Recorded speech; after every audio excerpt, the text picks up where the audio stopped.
ఆంధ్రప్రదేశ్లో మళ్ళీ ఎన్నికలు రాబోతున్నాయి. అసలు ఏం జరిగింది ఆంధ్రప్రదేశ్ ఎన్నికల్లో? 2024లో జరిగిన ఎన్నికలు ఏవైతే ఉన్నాయో అందులో సుమారుగా 53 లక్షల ఓట్లు దొంగ ఓట్లు పడ్డాయని, అది కూడా ఈవీఎం మిషన్లో చాలా లోటుపాట్లు ఉన్నాయని కూడా వైసీపీ ఎమ్మెల్యేలు ముఖ్యంగా ఎంపీలు కూడా సుప్రీంకోర్టుని అయితే ఒకసారి కలవడం అయితే జరిగింది. ఇందులో కూడా ఈసీ కూడా ఎటువంటి స్పందించలేదని, అలాగే కూడా ముఖ్యంగా వైసీపీకి కూడా చాలా అన్యాయం జరిగిందని, వైసీపీ సుమారుగా 87 చోట్ల కూడా ఈ ఓట్ బ్యాంక్ లో మోసం జరిగిందని కూడా వైసీపీ నాయకులు అయితే చెప్తున్నారు. ఎలాగ ముందు గతంలో చూసుకుంటే వైసీపీ 150 సీట్ల నుంచి 11 సీట్లకి అసలు ఏ విధంగా వచ్చిందని కూడా మరి చాలా మందిలో ఈ అనుమానం అయితే మొదలైంది. దీనికి కూడా సుప్రీంకోర్టులో మాట్లాడుతుంటే సుప్రీంకోర్టు వాళ్ళు ఒకవేళ ఈసీని అడుగుతుంటే కూడా ఈసీ దగ్గర నుంచి ఎటువంటి సమాధానం లేదని కూడా వైసీపీ నాయకులు అయితే చెప్తున్నారు. అసలు ఏం జరిగింది ఈవీఎంస్ లో? సుమారుగా చూసుకుంటే సాయంత్రం ఏదైతే ఉందో 4 గంటల నుంచి 8 గంటల లోపల కూడా ఈ 53 లక్షల ఓట్లు కూడా పడ్డాయని, అది కూడా కేవలం బీజేపీ ఎటువంటి సపోర్ట్ లేని బీజేపీకి సుమారుగా 8 చోట్ల అసలు ఎలా గెలిచిందని కూడా ఈ అనుమానాలు అయితే ఈ ముందైతే బయటకైతే వస్తున్నాయి. సుమారుగా ఈ ఎన్నికలు జరిగి ఆంధ్రప్రదేశ్లో ఈ కూటమి అధికారంలోకి వచ్చి సుమారుగా 18 నెలలు అయినా సరే ఇప్పటికి అసలు ఎందుకని ఇంత రియాక్షన్ వచ్చిందంటే ముఖ్యంగా ఈసీ అన్నది ఎటువంటిది కూడా చేయలేదన్నమాట. మనకి ఈవీఎం మిషన్ రూల్ ప్రకారంగా 45 రోజులు ఉండించాలి.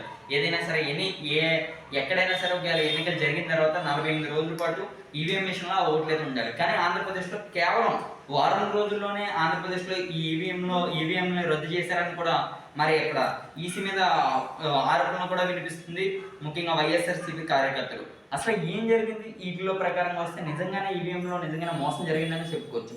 ఎందుకోసం అంటే మీరే గమనించండి, 47 చోట్ల 47 సీట్లు ఓడిపోయినాయంటే ముఖ్యంగా ఎవరైతే ఎంత గట్టిగా ఎంత సపోర్ట్గా వైసీపీ కోటానుకున్న నియోజకవర్గాల్లో కూడా వైసీపీ అపజయానికి అయితే పాల్పడ్డదనమాట.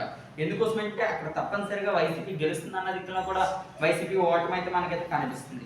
ఇంకా మనం చూసుకుంటే ఈ 3 పార్టీలు కూటమిలో ఉన్న ఎన్డీఏ కూటమి ఏదైతే ఉందో టీడీపీ, జనసేన, ముఖ్యంగా బీజేపీ, ఈ 3 పార్టీలు కూడా అనుకోని అంత ఓట్లు కాకుండా దానికంటే రెట్టింపు వచ్చిందని, ముఖ్యంగా టీడీపీకి నిజంగానే 130 స్థానాల్లో టీడీపీ విజయం సాధించిందంటే ప్రతి ఒక్కరు కూడా నమ్ముతున్నారు.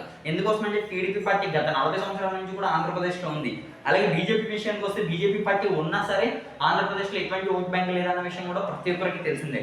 మరి ఏ ఓట్ బ్యాంక్ లేని బీజేపీకి అసలు ఎలాగా 8 చోట్ల విజయం సాధిస్తుందన్న డౌట్ కూడా ఇప్పుడు చాలా మంది ముఖ్యంగా వైసీపీ ఎమ్మెల్యేలు, ఎంపీలో కూడా ముఖ్యంగా ప్రజల్లో కూడా ఈ అనుమానం అయితే మళ్ళీ మొదలైందనమాట. ఈ బీజేపీ కూడా అంటే కేంద్రంలో బీజేపీ ఉంది, సెంట్రల్లో బీజేపీ ఉన్నది, ఒకవేళ అదే ఇప్పుడు వాళ్ళ సపోర్ట్ ద్వారా కానీ ఈవీఎంలో మోసం జరిగిందన్న మాటల వల్ల కూడా ఇప్పుడు బీజేపీ చాలా మంది కార్యకర్తలు ముఖ్యంగా ఎంపీలు కూడా దీని మీద అయితే స్పందిస్తున్నారు అన్నమాట. ఈవీఎంలో నిజంగా మోసం జరిగిందని బీజేపీ వాళ్ళు కూడా ఒప్పుకోవడం అయితే జరుగుతుంది. ఇంకా మూడోది వచ్చేసి మన జనసేన పార్టీ చూసుకుంటే పవన్ కళ్యాణ్ గారు సుమారుగా 2 చోట్ల పోటీ చేసినా సరే 2 చోట్ల కూడా విజయం అయితే సాధించలేదు. పోనీ ఆయన నిజంగానే చేశారంటే 21 చోట్ల 21 సాధించారంటే అది చాలా గొప్ప విషయం అనే చెప్పుకోవచ్చు. అలాగే జనసేన పవన్ కళ్యాణ్ గారు ఇప్పుడు చేసిన ఏదైతే 20 చోట్ల కూడా 2-3 చోట్ల ఈ తక్కువ ఓట్లు పడ్డాయన్న మాటలు కూడా వినిపిస్తున్నాయి. మరి అది ఎంతవరకు నిజం అన్నది కూడా నిజంగానే ఈసీ క్లారిటీ ఇచ్చే వరకు కూడా సుప్రీంకోర్టు అన్నది ఇటువంటి నిర్ణయాన్ని కూడా శుభ్రంగా క్లారిటీ ఇచ్చే వరకు కూడా సుప్రీంకోర్టు కూడా ఊరుకున్న విషయం అయితే తెలుస్తుంది.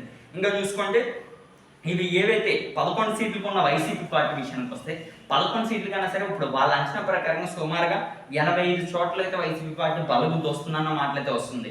ఎందుకోసం అంటే ప్రతి ఒక్కరు కూడా నమ్మకం ఉంటుంది, మా పార్టీ ఓడిపోతుందని ఏ నాయకుడు కూడా అయితే ఒప్పుకోరు. కాబట్టి మరి చూద్దాం, నిజంగానే 53 లక్షల ఓట్లు నిజంగానే గోల్మార్ అవుతే మాత్రం మళ్ళీ ఉప ఎన్నికలు ఈ 6 నెలల్లో కూడా మళ్ళీ ఉప ఎన్నికలు వచ్చే అవకాశం ఉన్నట్టు కూడా మరి ఎలక్షన్ కమిషన్ అయితే చెప్తుంది. మరి దీనికోసం కూడా ఈసీ కూడా పూర్తి క్లారిటీ ఇచ్చే వరకు కూడా ప్రతి ఒక్కరు కూడా వెయిట్ చేయాలి, ముఖ్యంగా ఆంధ్రప్రదేశ్ ప్రజలు. మరి సుమారు ఈ 18 నెలలు పరిపాలన మరి మీకు ఎలా అనిపించింది, ఈ కూటమి పరిపాలన అనేది మీరు కింద కామెంట్ అయితే చేయండి.